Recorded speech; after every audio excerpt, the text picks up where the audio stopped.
La più cordiale buonasera, ben ritrovati con il TG di Prealpina.it. In apertura il tempo, in particolare le forti raffiche di vento che hanno spazzato il Varesotto, alberi caduti, danni e disagi nella città Giardino e in varie zone della provincia. Disagi anche per chi ha viaggiato in treno con sospensioni e ritardi. Il servizio di Massimo Rovati. Auto schiacciate, strade bloccate e traffico ferroviario in tilt. È pesante il bilancio delle violente raffiche di vento che dalle prime ore di oggi hanno iniziato a soffiare su Varese e dintorni. I vigili del fuoco sono stati chiamati a compiere oltre 40 interventi tra il capoluogo, Morazzone, Gavirate, Luvinate e Casciago. Qui, nella frazione di Morosolo, un albero è caduto sui cavi della ferrovia, interrompendo la linea tra Casbeno e Coquio Trevisago. Le squadre di Ferrovie Nord hanno dovuto lavorare fino al primo pomeriggio per riuscire a ripristinare la circolazione dei treni. Sulla provinciale del Lago e nel quartiere di San Gallo, 2 alberi sono crollati sulle auto in sosta danneggiandole. In vari punti dell'Alto Varesotto il traffico è stato interrotto o deviato a causa di grossi rami che bloccavano il passaggio sulle strade. Non risultano per fortuna feriti. E rimaniamo in tema di meteo e di vento ascoltando Paolo Valisa, meteorologo del Centro Geofisico Prealpino di Varese. È lui a svelare che le raffiche di vento sono arrivate fino a 117 km/h al Campo dei Fiori.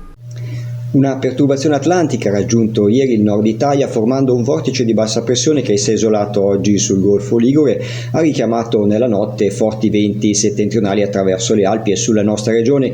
La velocità del vento ha raggiunto i 117 km/h a Campo dei Fiori, 66 a Varese Centro, all'anemometro del Palazzo Estense.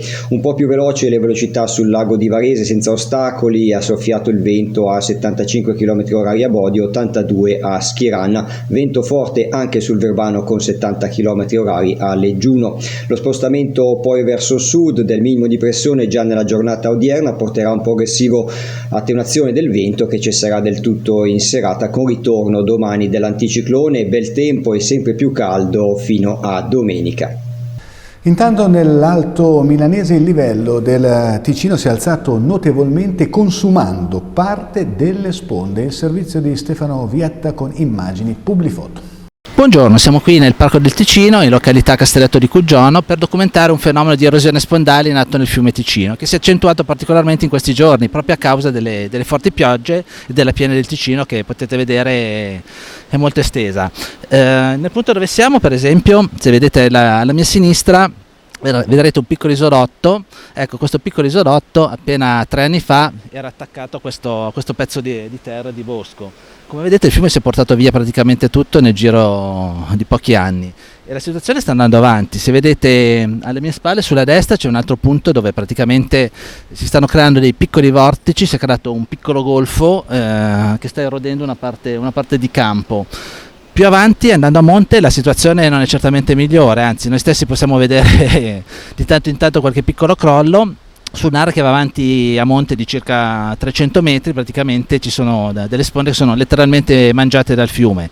Il problema nasce anche dal fatto che sul lato sinistro, sulla sponda novarese del fiume, c'è quella grossa barriera di bosco che praticamente tiene il fiume da questa parte, ma paradossalmente il fiume prende i suoi spazi e si sta mangiando la parte di Castelletto di Cuggiono.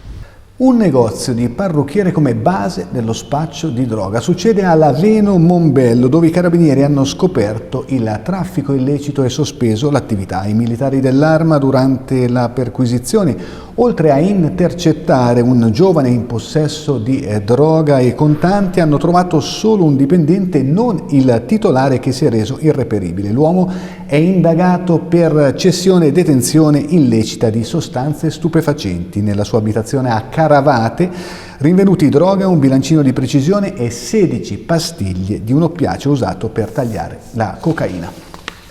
Cambiamo argomento. Sopralluogo della Commissione di Vigilanza del Comune di Varese allo stadio Franco Ossola. I tecnici hanno ritenuto che non sussistono più i requisiti necessari per l'agibilità del settore distinti che verrà chiuso. I particolari nel servizio di Silvio Tranquillini. Chiude il settore distinti dello stadio di Varese. Ad annunciarlo ai tifosi è stata la stessa società biancorossa nella mattinata di oggi, mercoledì 10 aprile. Il città di Varese spiega che il provvedimento è stato preso in seguito alla visita allo stadio Franco Ossola nella commissione di vigilanza del comune. I tecnici hanno ritenuto che non sussistano più i requisiti necessari per l'agibilità del settore distinti, determinandone quindi la chiusura. La società ha così deciso che tutti gli abbonati dei distinti saranno ospitati nel settore tribuna, senza nessun costo aggiuntivo, per le prossime 2 partite casalinghe, domenica 14 aprile contro il Pinerolo e domenica 28 aprile contro la Vogherese. Il 172esimo anniversario di fondazione della Polizia di Stato quest'anno è stato celebrato a livello provinciale al Museo Maga di Gallarate. Marco Croci ha intervistato il questore Michele Morelli. Le immagini sono di Domenico Ghiotto di Agenzia Blitz. Questore Morelli, 172 anni di fondazione della Polizia di Stato. Qual è lo stato di salute e della sicurezza in provincia di Varese? Soprattutto se rapportata alle altre province italiane, perché tutto va rapportato. È chiaro che una situazione idilliaca sarebbe quella di non avere reati, ma sappiamo anche che questo è impossibile, però cerchiamo di lavorare ovviamente per contenere sempre al massimo e far sì che i fenomeni non diventino mai patologici.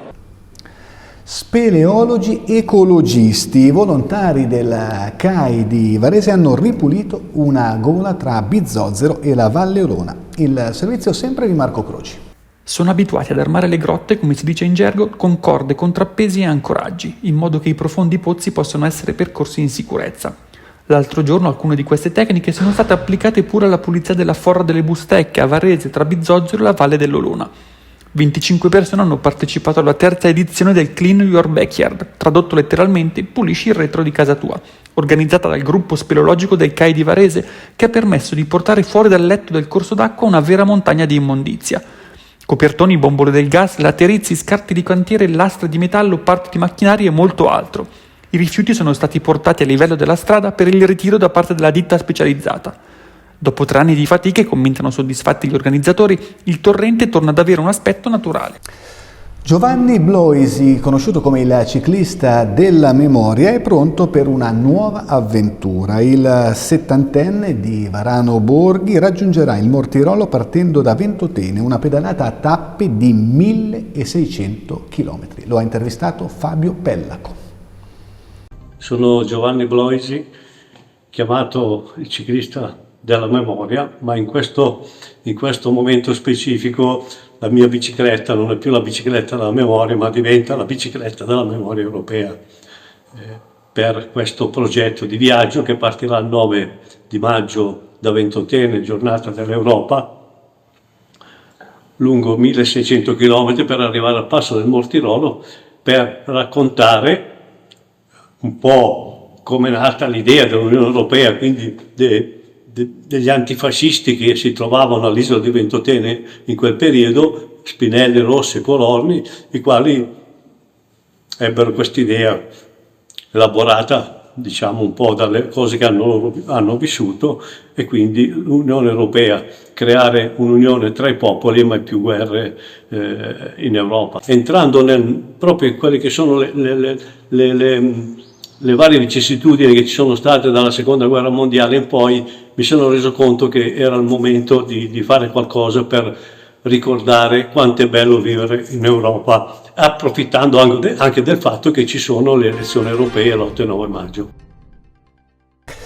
Ed ora lo sport, hockey su ghiaccio, i Mastini Varese hanno riaperto la serie della finale di IHL, hanno battuto Pergine, ieri sera il successo della Speranza che ha annullato il primo match point dei trentini. Matteo Floccari. Mastini non vogliono mollare niente, con una straordinaria partita Varese batte Pergine in gara 5 della finale di Italian Hockey League e allunga la serie. Pergine che è avanti 3-2, Mastini che domani, giovedì alle 20:30 torneranno in Trentino a caccia di un'impresa, perché vincere gara 6 domani vorrebbe dire rimandare tutto alla decisiva 7ª partita che si giocherebbe sabato alla 5 Ice Arena. In gara 5 ancora una volta straordinaria prova di squadra, 4 marcatori diversi, cioè Garau, Marcello Borghi, Vanetti e Bertin, per una partita che una volta di più ha sottolineato tutta la forza, soprattutto mentale prima che tecnica, del collettivo giallonero. Ed eccoci alle anticipazioni di alcuni dei temi principali che troverete sulla Prealpina domani in edicola e in edizione digitale. Ce ne parla Marco Croci.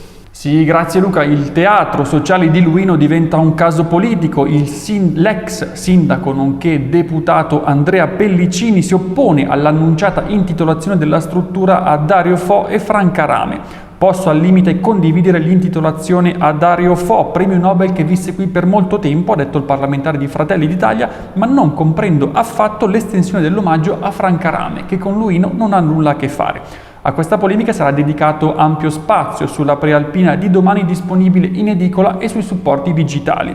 Spazio anche alle elezioni amministrative che coinvolgeranno la provincia. In un piccolo comune dell'Alto Varesotto spunta tra i candidati sindaco anche il fotografo ufficiale del Festival di Sanremo. Turismo, perché venire proprio a Varese? Una ricerca evidenzia che le principali ragioni sono gli sport all'aperto e le escursioni in bicicletta. Infine, come ogni giovedì, in edicola anche oltre sul nostro magazine, tra appuntamenti e tante iniziative, anche vari temi come la moda dei croissant e consigli per dormire meglio. Bene, è tutto, grazie per essere stati con noi. Il TG di Prealpina.it torna domani alle 19. Buona serata.